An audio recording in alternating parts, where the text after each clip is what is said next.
Ayun guys, tayo mag-electrical ngayon dito sa disyerto.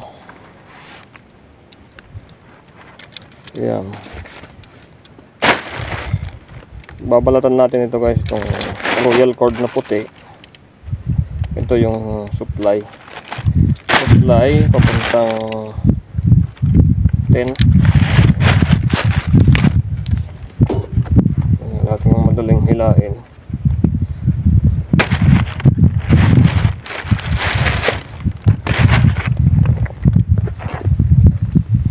Yan guys, oh.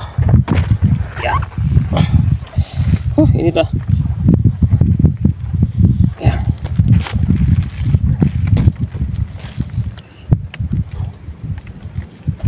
Yan, ayaw na.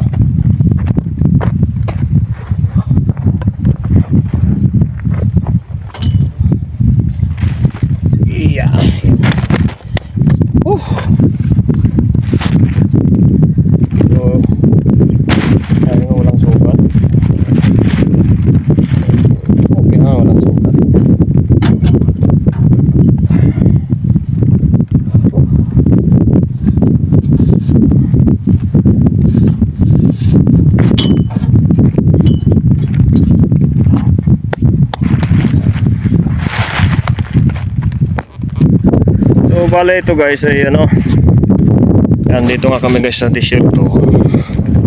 Yun yung supplyan generator. Yun yung doon manggagaling yung power supply. Dito naman yung distribution panel. Ito guys ay ayon sa kagustuhan ng ating customer. Ayan guys, dahil dito ay lalagyan ng mga tent dito. Tapos dyan, mga banda dyan, nilagyan ng ilaw paikot dito sa mga bakod dyan. Hindi makita ang bakod. Ayan guys, yung bundok na yan, oh. Tapos disyerto naman din, oh. So yung mga breaker guys, circuit breaker ay tinanggal pa namin dahil pahanginan namin yun dahil may hangin sa loob. So ang switch ng ilaw natin, papalitan natin ito. Lalagyan din natin ng takip para safe pagka umulan. Yan yung waterproof, bilhin natin siguro. Weatherproof pala. So pwede din natin dito ilagay yung mga switch.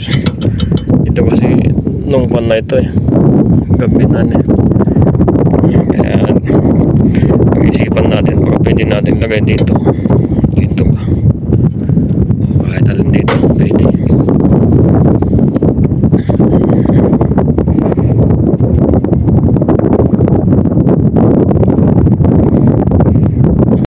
So yan guys, ito yung kable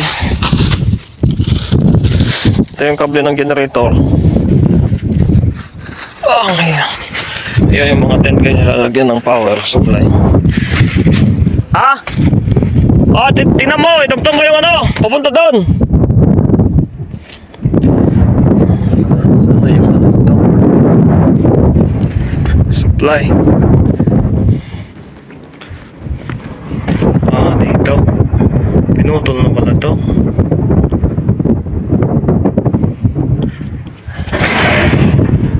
Ayan guys. Ito yung generator, ilang kVA 30 yata.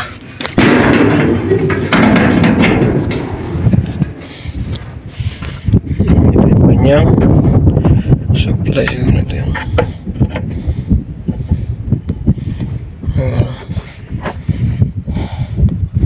Ang gulong oh. Sira na yung gulong ng generator. Ito.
Aywa, now Mia Mia. Mia Mia guys, Mia Mia comes in. Aywa. Ayan sa way ano. Hey. Sige, ano ba dyan sa way? Mamamos ka na nag-connect pa rin. Aywa. Okay. So ayan guys, kami pauwi na. Inaabot na ng dilim, may buwan na din. Ayaw kami pauwiin ng Sudano So yun guys, daladala ko na yung ladder. At natapos na namin yung mga koleksyon ng ilaw. So ito guys yung ilaw. Ha? Oo. Bago-bago siya eh.